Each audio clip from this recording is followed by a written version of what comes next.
Hey, ladies, welcome to another self love conversation. And today we are sitting with a wonderful woman. She is a psychotherapist and a Canadian certified counselor. Her name is Miss Heather Kent. And she's going to walk us through some of these things on how we start that healing process.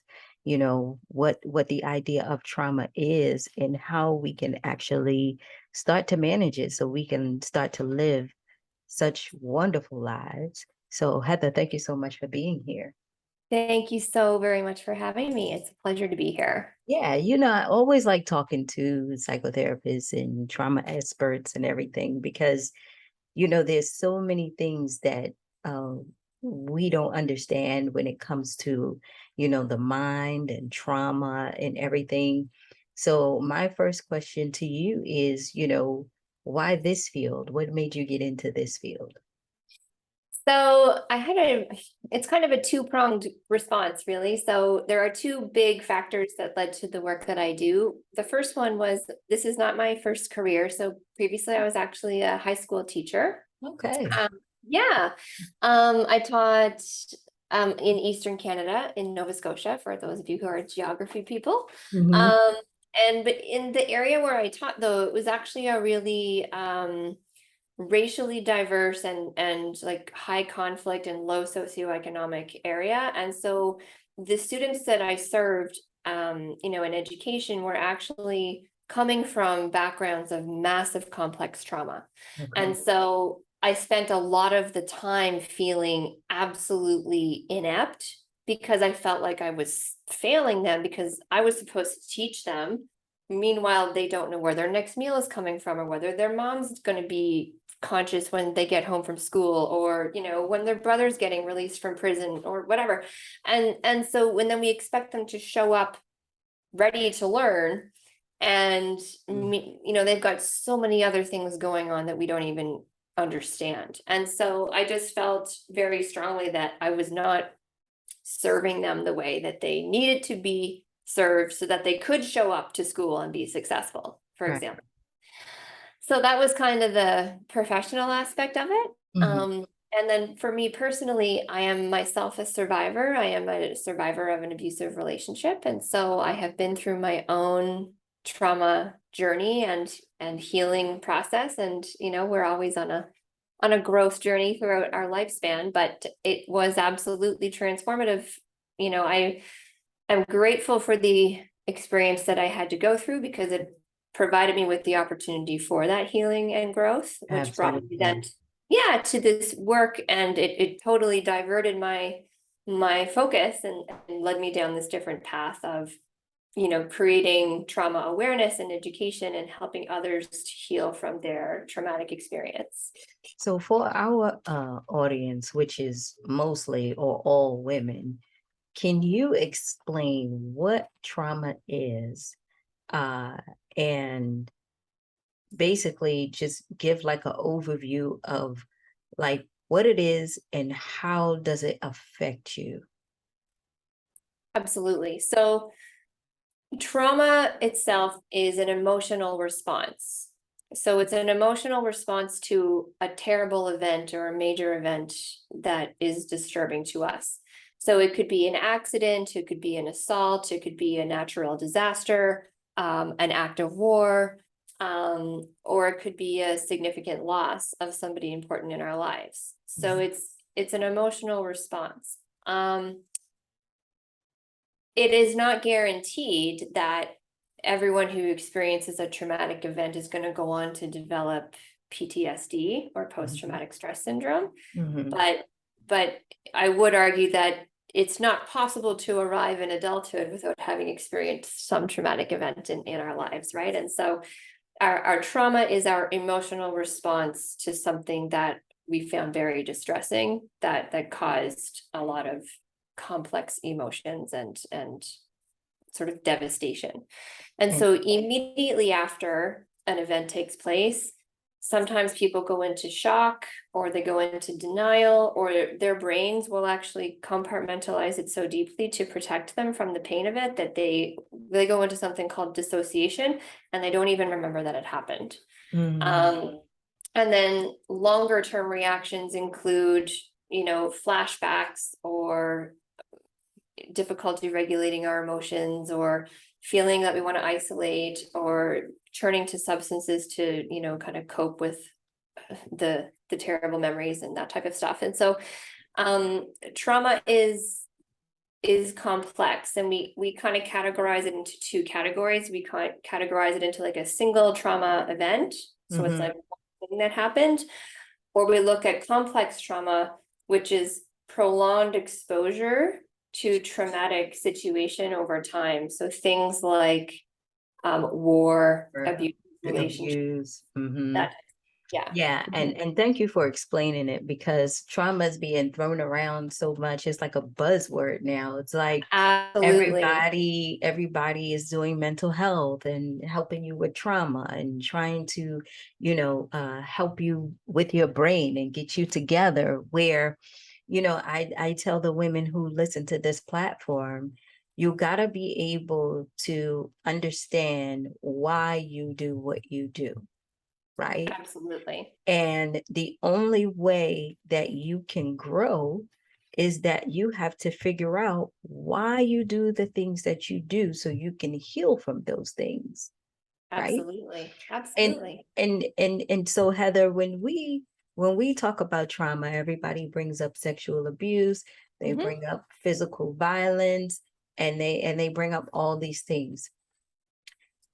Does it have to be so extreme, or can it be something, so light, like, you know, uh, um, getting that verbal abuse or Oh, anything? Does it yes. have to be catastrophic where it's like, oh my God, I had all this trauma, I've seen people get killed and all this stuff? Yes, no, and that is a really common misconception. There's actually quite a few misconceptions. Maybe Hmm. I'll go through a few of them, Please. if you would like. Please. Okay, so one of the most common misconceptions around trauma is that it has to be this catastrophic event, and it only happens to war veterans because they Hmm. witness all types of, people getting killed, physical violence, etc. Right. That is absolutely untrue. Trauma is any kind of disturbing event. And so, for example, in my case, I was never physically assaulted in my abusive relationship. I Hmm. was emotionally and psychologically controlled and abused and manipulated over the course of 8 years. Mm. And the impact of that, like the physical violence part, is just one manifestation of abuse, right? Right. And anyone who went through sexual assault or physical violence, intimate partnership, would also tell you that the emotional abuse was Oh yeah.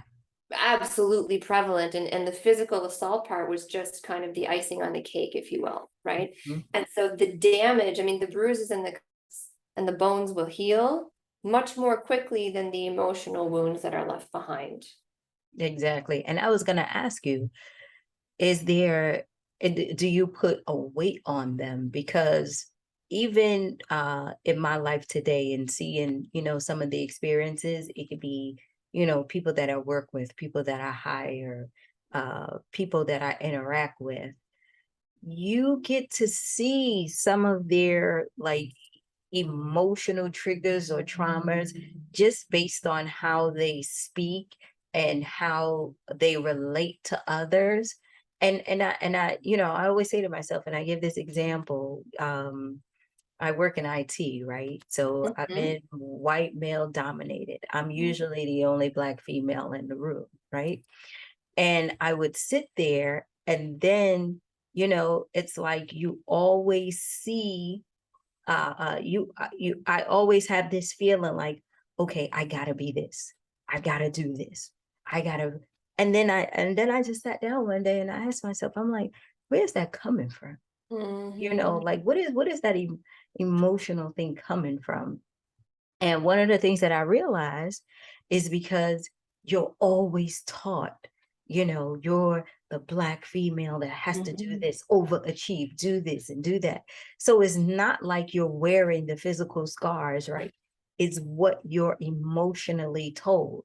And Absolutely. and I see that even with the people that I work with and my colleagues who are the people who can't take the fact that if they lose at something or they feel something Mhm, is being taken away from them, right? mhm, mhm. So do you think or believe that the emotional part, the scars that you don't see are more deeper than the physical aspects, or no, or you can't put no weight on it?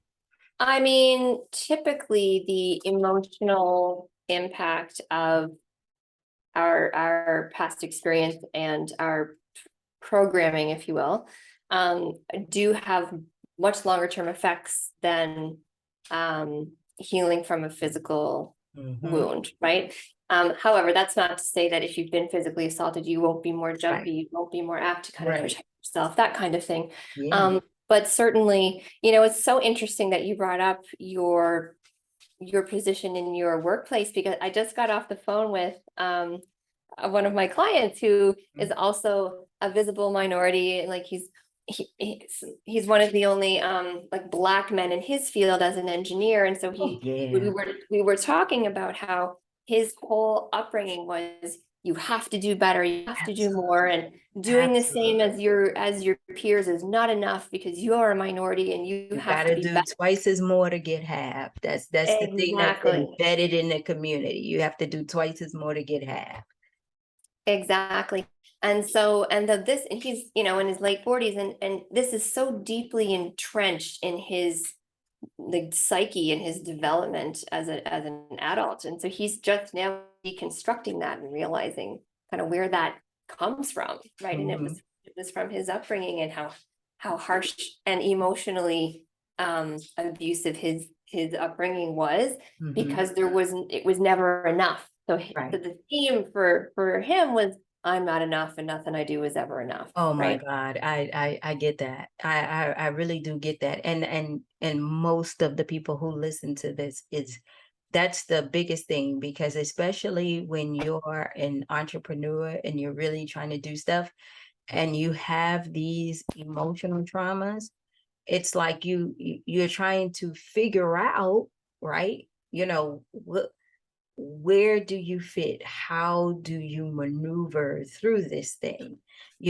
So my next question is that when you start to become aware that you have, these things, how do you start to turn that around? How do you start that process of saying, okay, these ideas and things that I'm thinking now might have served me when I was 13, but they're not serving me anymore. How do I change that? Right? Like the abuse that I went through, they're not here anymore. I'm trying to have a good, healthy relationship. How do I go ahead and start to break that? Absolutely. So the number one biggest recommendation I would make would be to find yourself a good therapist. Yes, Because absolutely, absolutely. engaging in trauma with a trauma informed, and depending on the nature of your trauma, like someone who is trained in specifically kind of what you're dealing with. And so, there are people who specifically only deal with war veterans. I am not that person, Yeah, right? yeah. I deal with emotional abuse and abusive relationships, and assessment and treatment of complex trauma. Mhm. And so that is who I primarily serve, and mostly women. Right. Um, a few men too, though, along the Mhm. way. Mhm. But the to heal from these deeply ingrained patterns of behavior and learning, we need to have someone who can help guide us through that process, who knows what they're talking about and knows, and is, of course, non-judgmental. And so Mhm. you might want to share this with family members or friends, and while they're well-meaning, they don't necessarily know what are helpful things to say. Exactly. Um, Mhm. and so sometimes family members or friends could be actually quite unhelpful or invalidating to your experience, because they might say, oh, but you're so successful, and so why Right, would you feel that way? Like, right. and so it's harder to kind of do the healing work, if you're not in a conversation with someone who can hold space for you, challenge you to look at things from a different perspective, and then provide you with specific strategies and practices to help you to kind of disentangle those things Mm-hmm. and reprogram your brain. And that's what I want you ladies to hear. You need to talk to someone who can hold a space for you and can help you untangle those things, only because she's not saying that, your family members are bad or you shouldn't listen to them. But what she's saying is you need to figure out another way of thinking about the situation that you're in, only because you're only getting it from one side, and you've been getting that one side for many years. And if it's no longer serving you, then you have to be able to do something different, right? Because nothing changes if nothing changes. Absolutely. And another thing, Heather, is like some people don't even know that they suffered from trauma or any emotional Yes. trauma, because this is their life, right? Yes. Like this is what they're living. So they would say, there's nothing wrong with me. I'm okay. And we're just going through it, and we're just getting day to day. And That's right. I was that woman. I was this woman. I had no Really? clue that I was in an abusive relationship Wow. until I got a colleague and a friend, and she was at my house one day when he came in, and I gave him a gift, something that I picked up, and he just like tossed it aside and didn't even notice, and like went down to get his hockey bag or whatever. And Wow. she was appalled, like Wow. absolutely gobsmacked that he would respond in this way. And I was like, what's the big deal? She was really upset. And I said, Right. what's the big deal? And he just like, whatever, he's busy, he's going to, and she's like, but you were so thoughtful and you did this thing. And he just totally, threw it on the Dismissed it. ground Yeah. and dismissed you. And I'm like, you don't anybody, it's just, don't get all worked up That's about who it. he is. Yeah. Yeah, and because for me, that was normal, right? And so we are so good at normalizing our experience and kind of explaining away and rationalizing why what they do is tolerable or okay, because we can't possibly be in an abusive relationship, right? Right. That would never happen to me, Right. and we all think that. And so the other thing too is that when you're in it, it's really hard to see what's happening because of all of the confusion and chaos that they create around you. Mhm. And so I liken it to, again, this is my East Coast roots, Yeah. cooking a lobster. Yeah. So being in an abusive relationship is a lot like being a lobster who's about to be cooked. And so there's two ways we can cook a lobster. We can throw it right in the boiling water from the get-go. Mhm. And right away, that lobster knows, oh, this is Oh, bad. God, Something, that's something it. terrible is happening. Yeah. But the rest of us are put in a cold pot of water, and the heat is then turned on, and the water change in temperature is so gradual that we don't really notice that things are not okay until it's literally at that boiling point and we can't do anything about it. And Wow. so being in an abusive relationship is a lot like being in that cold pot of water as the lobster. Mhm. And I hope you ladies got that. That was great, because it's always, some people who say, well, everything is fine, my life is great, and I really don't have any, issues. And then you have the person that says, well, he's nice and he's good, he's just mean, that's just how he is, and everything is great. And and that's the whole point of going to therapy and having someone, so that you can start to recognize more of who you are. Because what we preach is this whole thing of self-love, right? You got to be able to love yourself before you can love someone else. And they really don't, a lot of people really don't understand the concept of that. I didn't understand the concept of that, because I was like, well, if I love him and he loves me, then we're in love, and then that's it. Right. And anything that happens, we will get through it. Like, I call that struggle love, right? Like we can have this struggle love until we get there, because that's what his parents did, and then that's what we did. And then you wake up one day and you say, no, I don't. And we have these very romanticized notions of what love is and what, Yeah. what relationships should look like. And quite frankly, in pop culture and media, the glorified relationships are really unhealthy ones. Like, I was a Friends, fan in the 90s. And so like the Ross and Rachel, that's a Oh. horrible relationship. But this was so glorified, right? Like Yep.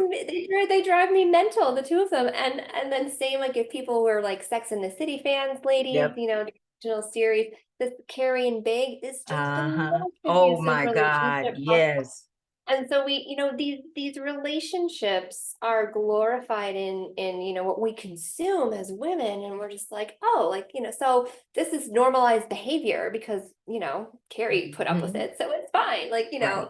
and it's absolutely not fine. And Oh, so these are the benchmarks that we're using to measure oh man. our own relationships, which are, possibly quite unhealthy. I It's so created a funny. little I Oh, created a little like questionnaire. People are mhm. like, is my relationship like toxic or unhealthy? Like, I don't know. I was gonna say, it's so funny because for me, I'm like a romantic, right? So like R&B music and love music is something that I just love. And I'm saying to myself, like, I know, like I'm divorced now, but I know I romanticized my whole marriage because I didn't even see the person I was married to. I was going off of the fact of what Luther Vandross said about love, right? And what, We're obsessed with all the these people said, story. you stick and stay and you love forever and I'll help you with this and I'm here for you and I'll give you anything, right? And But not to the detriment of your own well-being. And oh, that's the part that the love songs leave out. exactly. It's like, okay, so what do I do in this case, right? And so those are the things that we learn over time where, those who are going through trauma and don't even know it. It is that wake up call where something is wrong. Like it's like that gut feeling, right? Like Mhm. And you I can't know my pinpoint life is what not it supposed to is. be like this. It's like I Yeah. know my life is not supposed to be like this, but it is like this. And you're always asking those questions as to why you keep running into the same person with the same kind of traits, and why is it always confrontation with people when it's regarding something at work? And hmm most of the time you can't look at the other person, you have to start looking at yourself because And it, what it are is my patterns of behavior? yeah, like what is the Yeah. patterns of Yeah. behavior, right? Yeah, and it's really hard to do that work on your own. There are excellent, of course, like books written by experts and therapists and psychologists that are very helpful. But I also find it's really easy to put a book on a shelf or on a table and Hmm. and like not be accountable to that growth when Right. and then when you have someone who's like in it with you, you're a lot more likely to do that kind of exploration work. Absolutely. Yeah. All right. So let us know about your book and let us know how we can follow you and get connected with you. Oh, absolutely. So I've written two books. They are both available for free from my Oh. website. Yeah. So the first one is called I Left My Toxic Relationship. Now What? Hmm. And the second one is specific to healing from narcissistic abuse, and it's called Heal from Your Narcissist Ex. And they're both available at heatherjkent.com, my website, and you can download those for free. You can also book time to speak to me and have a consultation if you have like specific questions or something that you would like further support with. You can have access to my calendar through my website as well. And there's links to all my social media that you can engage with me through there as well. That is awesome. And what we will do is I will put your books inside of our newsletter that goes out every Sunday. So Thank the people you. will have something to read, and also your contact information if anyone wants to talk. We have this campaign that we're doing. We're really not promoting it as hard. We're just seeing and it's just like, do you want to get something off your chest, right? And then Absolutely. we just have a number there just to see.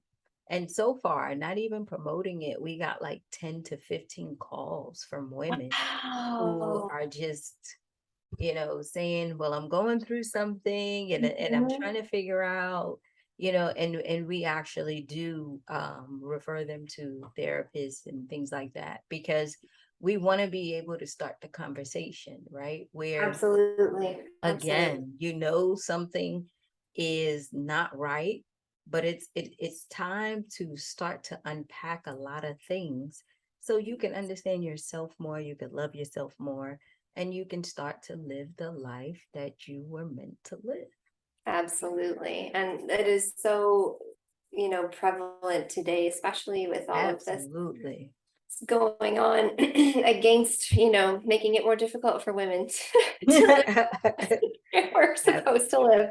And so Absolutely. these conversations are vital and crucial, and you are not alone, and we are here to help. So I'm so grateful for the opportunity to speak with you today and to your Awesome. audience. Awesome. Heather, thank you so much for being here. Thank you so much for the conversation. And we will put that in our newsletter this weekend on a Sunday because it's Labor Day here. Yeah, And same with us in Canada for, too. Yeah, we oh have a long yeah. weekend. So yeah, we'll put it in for Labor Day, and we'll see what happens. Okay. Wonderful. Well, thank you so much for having me. Absolutely. And you have a good evening. Okay. You too. All right.